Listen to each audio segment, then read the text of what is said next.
সাংবাদিক, চিকিৎসক, শিক্ষক এ ধরনের যারা পেশাজীবী, যারা যুদ্ধটাকে এগিয়ে নিয়ে যাচ্ছেন, যারা বিভিন্ন জায়গায় আন্তর্জাতিক মহলে এই দেশের পরিস্থিতি তুলে ধরছিলেন, তাদেরকে শেষ করে দেওয়া বা তাদেরকে মেরে ফেলার উদ্দেশ্যেই তারা এই বুদ্ধিজীবী হত্যায় মেতে ওঠে।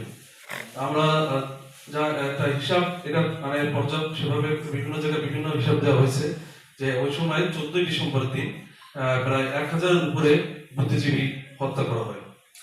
আমরা জানি যে আমাদের ঢাকায় এই বুদ্ধিজীবী যে একটা বধ্যভূমি আছে মিরপুরে, এবং রায়বাজারে রয়েছে একটা স্মৃতিসৌধ। তো বুদ্ধিজীবী আমাদের যাদেরকে তারা যখন যে সময় এই হত্যাযজ্ঞটা চালায়, এতে যে আমাদের যে দেশের অর্থনৈতিক ক্ষতি বা আমাদের দেশের যে বুদ্ধিবৃত্তির যে ক্ষতিটা হয়েছে সেটা অপূরণীয়, তা আমরা আজও পূরণ করতে পারি না। তবুও আমাদের মহান মুক্তিযুদ্ধের মাধ্যমে আমরা এই দেশকে অর্জন করতে সক্ষম হয়েছি। আমরা সকলে এই সকল বুদ্ধিজীবীদের শহীদ বুদ্ধিজীবীদের আত্মার মাগফিরাত কামনা করবো, তাদের আত্মার শান্তি কামনা করবো। এগুলো আমি আমার বক্তব্য শেষ করছি। ধন্যবাদ।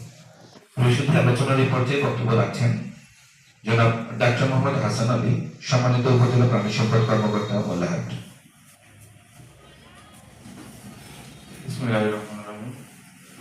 শহীদ বুদ্ধিজীবী দিবস 2025